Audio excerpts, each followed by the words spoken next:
Avatar 2 has been an incredible success, but with that success has come up a lot of questions about whether the film series is copying The Last Airbender. Without jumping to conclusions, is Avatar ripping TLA off? While yes, there are some similarities between the two franchises, there's not a lot that points towards Cameron ripping off one of the most loved series by Nickelodeon out there, though audiences have been claiming that the first film was centered around the Earth and the second around water. You can probably see how they're making that connection, but things might not be what they seem. The Last Airbender did make the concept of different nations based on elemental powers famous, but Cameron is taking a different take on it with the Wu-Sing system. What's the Wu-Sing system? For those who don't know about it, the main thing you need to know is that it's a concept from Chinese philosophy, but unlike the traditional elements, it has wood, water, fire, earth, and metal. This allows the franchise to expand in a much more meaningful way. At times, it mirrors the concept's spiritual aspects. The biggest example of this is the deity that the Na'vi worship, Eywa. Most people connected the first film to elements like air or earth, but it's wood if you think about it.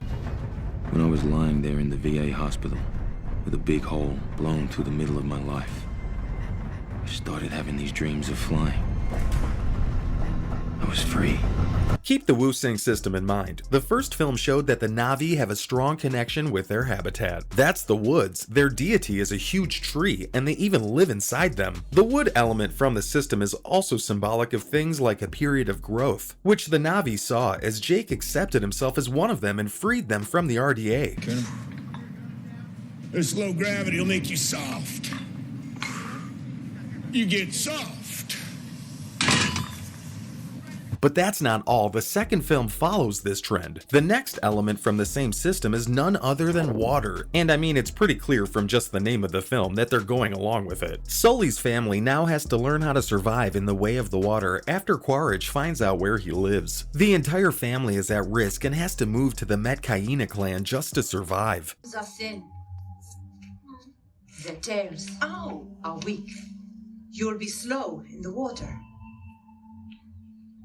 What's even more interesting is that in the Wu-Sing system, water symbolizes a portion of the year that's basically like a period of retreat. It ends up making a pretty obvious connection to the second film, though all that speculation is useless if the third film refuses to follow that pattern. That certainly isn't the case. Let's take a look at the next element of the system, which is fire. Does that ring a bell for anyone out there? Following the second film's release, the director had a short interview in which he teased what the third film was going to be about. The success is definitely exceeding our expectations and our minimum threshold for it all having been a gamble or an investment that was worth our time. Cameron talked about how you'll get to see another variant of the Na'vi, which will be people made of ash next time. But as always, if you're associating something with fire or anything similar, they have to be the bad guy. And it seems like that's the case here too. Though there have been clues that fire is the villain in both the previous films. I mean, just take a look at how the home tree is destroyed by it in the first film and how Neteyam ends up being killed by it too. If they're going to be the big bad and Quaritch is still at large, he's probably going to join them as well, and they're going to be a force to be reckoned with, especially since he's probably going to get them some modern day weaponry, making a deadly combination. So there's already confirmation about the next film following that pattern too, but how could they add in more of those elements? The next element is Earth, so they really decided on showing that in the most obvious way possible. Of course, by taking Neytiri straight to Earth. The producer of the franchise confirmed it as well in a recent interview with Gizmodo.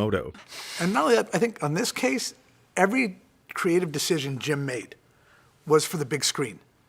3D, framing, composition, the detail of the visual effects. Saying that she needs to know that not everyone on the planet is bad. Not just that, but even some parts of the action are going to take place on the planet. But that's not the only thing that Cameron and the team behind the films have confirmed either. Apparently, the fourth film that's already in the works has this big moment that features a huge skip in time. It opens up many doors for the film, and if it does follow the Wu-Sing system, there's a chance you might see something interesting. It could lead to humans having to evacuate to Pandora because things are bad on Earth, and the Na'vi are now trying to save the world that Jake's from. Makes sense, he's basically like a god-tier warrior for them. Though all films the theory talks about have confirmed one thing or another, there's not really a lot of information about the fifth film. Hey. That's what the other guys look like. Worse. That's good. A lot worse. Is Avatar 5 going to follow the pattern? It's pretty obvious by this point if the franchise is following the Wu Xing system, but if the 5th entry decides to change things around, it could change everything. If the theory holds true, then the 5th film is going to be based on not just the element of metal from the system, but also the concept behind it. Could this be the film that finally shows the Na'vi realizing that human technology can actually help them out a lot and isn't all bad? Especially considering that up till now, they've just considered it evil and generally a harmful thing to avoid. If they do go down that route, there could be an alliance between both species in the future. Everyone could be happy. The Na'vi with much more modern technology, and humans with a much deeper connection to nature, something that's scarce on their own planet. Let me out of here! Got a good dick, they do pill! Got way up back! With all of that said, it's clear that the franchise is not ripping off The Last Airbender, and there's much more to it. But if you did have to compare it with something, Cameron's work is super similar to Miyazaki's. You're probably wondering why I even said that. But while their stories are nothing like each other's, they end up going for pretty similar themes, like grand adventures that revolve around nature. Both of them heavily romanticize nature, to be honest. In fact, the first Avatar film starts out similar to how a film by Miyazaki would. They start with a character used to living in a thriving city or world, and then are taken on an adventure that shows them just how incredible nature can be. But those aren't the only similarities between them. Great minds think alike. I'm not going to ask you to betray Jake Sully. I know you'd never do that. You're loyal, and I admire loyalty. And in this case, it might be true. Both absolutely hate how wasteful the modern world is and are almost completely disconnected from it. Admittedly, they rely on big-scale film production technologies to make their films, but you can't deny that they make the most out of it. He scores me. Uh-huh. Are you the all who's commandeering my ship? That would be me. Target's pretty much this. Every single time they're as efficient and productive as possible. In the end, their films are always about things that they love in a world full of incredible adventures that can take place in such a world. Our brother of Tulkum.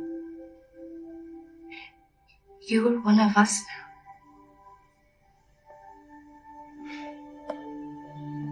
Though they're held back from what they actually want to make because of investors that need to be satisfied, along with huge teams that need those investors, but they somehow still manage to put out banger after banger. You okay? Yeah, great coach. Never better. Yeah.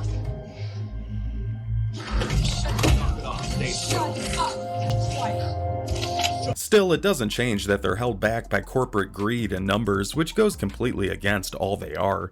Her name is Law.